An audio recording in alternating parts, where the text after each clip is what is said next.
Nesse vídeo eu quero falar para você de um documento essencial para quem quer fazer uma faculdade fora do Brasil, para quem quer estudar em uma universidade na Europa. Sem esse documento, não adianta ter a melhor carta de motivação do mundo, aquela que ganha o Oscar. Não adianta ter boletim brilhante com notas brilhantes. Não. Não adianta nada disso se você não tem esse documento. Eu estou falando da carta de recomendação. Na Europa é obrigatório em quase todas as universidades. Isso faz a diferença entre ter uma porta fechada e uma porta aberta para sua graduação ou pós-graduação aqui no Velho Continente. Mas como eu faço essa carta? Será que ela é complicada? O que precisa conter? E quem vai me dar uma carta de recomendação? Você vai saber tudo isso no vídeo de hoje. Vem comigo! Hoje eu vou contar para você como a carta de recomendação é o documento invisível, mas que abre portas para sua admissão em uma universidade na Europa. A importância desse documento é enorme. Meu nome é Paulo Santiago, sou consultor educacional internacional. Já ajudei centenas de alunos como você, já corrigi milhares de cartas como essa. Eu posso realmente te ajudar a encontrar a melhor solução para que você tenha essa carta de maneira que as universidades vão aceitar você mais facilmente. Eu lembro de um aluno que eu tive, o Gabriel, notas brilhantes, uma pessoa super dedicada, tinha um currículo invejável, projetos assim maravilhosos, mas a inscrição dele foi rejeitada por um motivo simples. As cartas de recomendação eram extremamente genéricas. Coisa do tipo assim: o Gabriel é um bom aluno, pontual e responsável. Sabe o que isso significa para uma universidade na Europa? Nada. Não significa nada. É o mesmo que não mandar uma carta de recomendação. Isso é obrigação de qualquer aluno. E só quando reescrevemos a carta com histórias reais, baseada em exemplos reais, baseado em resultados, aí sim a situação mudou completamente. E ele conseguiu entrar em uma das melhores universidades da Europa.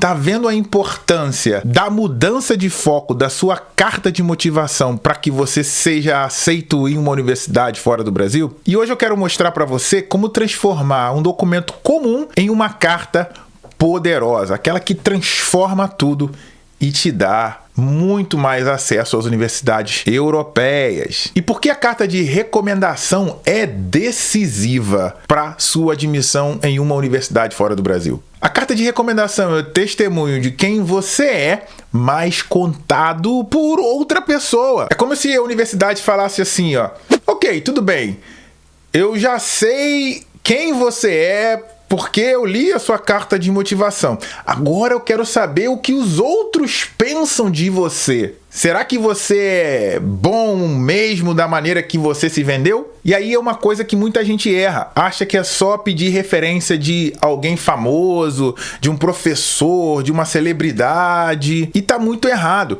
O que vale não é o título da pessoa que vai te endossar, que vai te dar referência, mas o conteúdo que esse documento vai ter.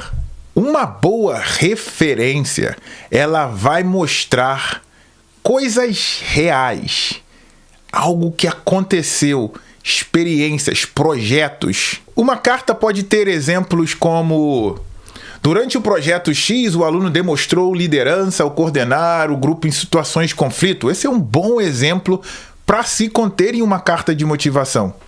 Ou também: foi a primeira vez em 10 anos que vi um aluno apresentar uma solução técnica tão madura. Coisas desse gênero. Isso realmente faz a diferença. Geralmente, as cartas de recomendação elas se dividem em duas categorias. Elas podem ser acadêmicas ou profissionais. As cartas acadêmicas, elas são apresentadas por professores, coordenadores de curso, orientadores de trabalho de conclusão de curso e por aí vai.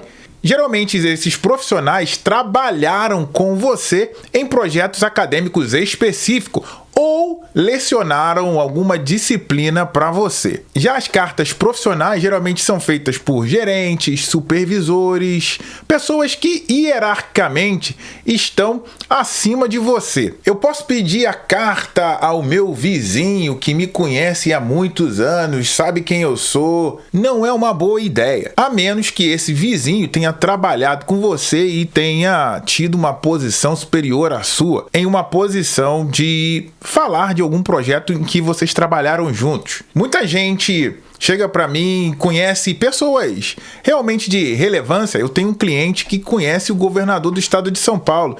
E ele me perguntou: Paulo, será que seria relevante o governador do estado de São Paulo me dar uma referência? Eu simplesmente disse não, porque o governador, por mais que ele tenha uma posição hierárquica muito alta na política brasileira, ele não trabalhou diretamente com você. Então seria uma carta de recomendação um pouco vã e que não seria verídica, apenas baseado no título dessa pessoa. Agora, se você trabalhou ou trabalha sob a supervisão do governador, essa carta sim se torna muito poderosa. Agora vem o dilema, né? Como eu peço essa carta sem me passar por chato? Você não pede uma carta, você pede ajuda para contar a sua história. Você pode falar assim: professor, estou em processo de admissão em uma universidade na Europa. Eles valorizam muito esse tipo de documento. Será que eu posso apresentar alguns pontos para você fazer essa carta e me entregar? Essa talvez seja uma boa abordagem. Muitas das vezes em minhas mentorias, eu sugiro o aluno escrever a sua própria carta e pedir o professor para lê-la e, uma vez ele concordando, somente assinar. E ponto final. Essa talvez possa ser uma abordagem que você pode usar ao conversar com o seu professor. E mesmo acontece para um gerente seu, para um supervisor. Você simplesmente monta o documento e pede para que essa pessoa possa endossar. Ponto importantíssimo: nunca, jamais deixe para a última hora. Geralmente as pessoas em posição hierárquica maiores que a sua, geralmente eles têm um delay, eles têm uma tendência a demorar. E se você não for incisivo e assertivo e ter tempo, você pode ficar sem essa carta de recomendação e perder a vaga em uma universidade. Outro ponto importante é dizer para a pessoa que está te endossando, que está te dando uma recomendação, para que ela fique atenta aos e-mails que vão ser enviados pela universidade em que se inscreveu. Eu tenho um exemplo de uma cliente minha que perdeu a vaga na University of Birmingham porque o professor simplesmente não respondeu ao e-mail da universidade. Alertei a cliente várias vezes sobre essa situação e ela ficou meio sem jeito em perguntar ao professor, em pedir para que ele pudesse responder à universidade e simplesmente perdeu a vaga. Gente, não deixe isso acontecer com você. Fale com a pessoa, alerte-o de que sim, a universidade vai entrar em contato e que é importantíssimo a resposta do professor. Isso leva a um outro detalhe. A carta de recomendação precisa ter o nome da pessoa, o cargo da pessoa que te endossa, o e-mail da pessoa, o telefone, o endereço da instituição que essa pessoa representa e o logo da instituição. Isso é importante porque mostra a autoridade da carta. É claro que a universidade não vai ligar para o endossante aleatoriamente. Geralmente isso é feito por e-mail, mas acredite, o e-mail será enviado. E claro, não posso deixar de falar que as cartas de recomendação para estudar fora são escritas em inglês.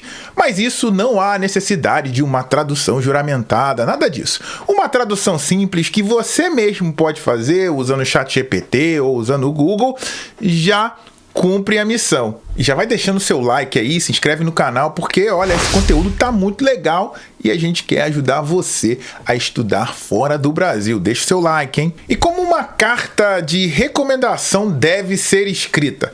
E aqui eu vou dar o pulo do gato, vou dar tudo para você. A carta ela segue uma estrutura simples, mas poderosíssima para sua admissão em uma universidade fora do Brasil. Primeiro, a carta contém uma introdução, quem é o recomendante e como que ele te conhece.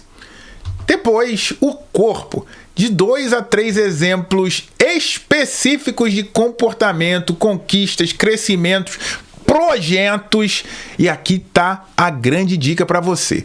No corpo dessa carta você pode usar a técnica STAR. O que é a técnica STAR? Nada mais do que um acrônimo para situação, tarefa, ação e resultado. O seu parágrafo vai estar em torno dessa técnica. Então, utilize um projeto que você participou sob a coordenação do professor ou sob o gerenciamento do seu diretor e escreva esse parágrafo baseado nessa técnica. Resultado é muito importante e faz uma relação de como o projeto pode te ajudar em um possível programa de pós-graduação ou de graduação. E por último, a conclusão, que é um resumo com uma frase de impacto. Simples assim, você tem uma carta de recomendação super efetiva. Um exemplo de conclusão pode ficar desta maneira: recomendo o Gabriel com total confiança, não apenas por suas habilidades técnicas, mas pela maturidade e visão que raramente encontro em alunos de sua idade. Então lembra disso, a carta de recomendação é o eco da sua trajetória. Sem ela, o seu dossiê acadêmico fica incompleto. Mas quando essa carta ela é bem feita, ela demonstra algo que nenhum documento faz no seu processo de inscrição: quem você é no mundo real. E se quer entender mais como fazer todo o processo de admissão para universidades fora do Brasil e, sobretudo, na Europa, você vai participar do meu curso e mentoria. O link está aqui embaixo, clica lá e participe, comece hoje mesmo a sua trajetória até a sua pós-graduação e graduação fora do Brasil. E veja esse vídeo aqui também, que explica muito mais sobre documentação. Um grande abraço!